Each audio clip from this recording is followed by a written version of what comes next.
Временските услови беа поволни за квалитетен развој на лозовите плантажи.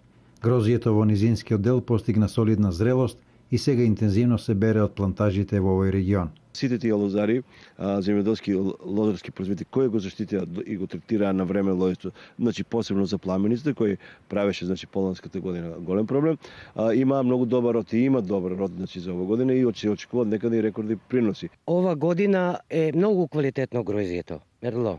Шекерна единица има 22,5.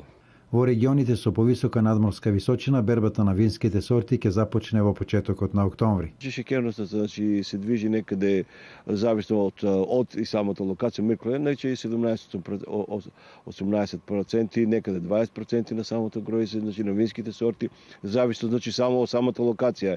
Секој производител во која винарска куќа има и секој си има свој критериум на колку процента ќе ја откупува самото гројзе, дали е 14, 16 или 18. Тоа е зависно од самиот договор.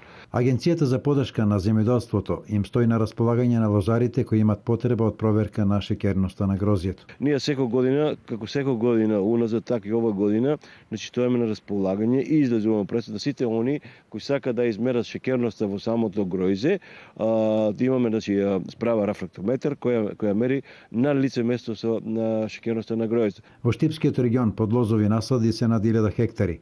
Годинава просечните приноси се над 1300 кг од декар. Откупот го вршат 3 фирми: Езимит, Винали Мако и Винарија Аневски.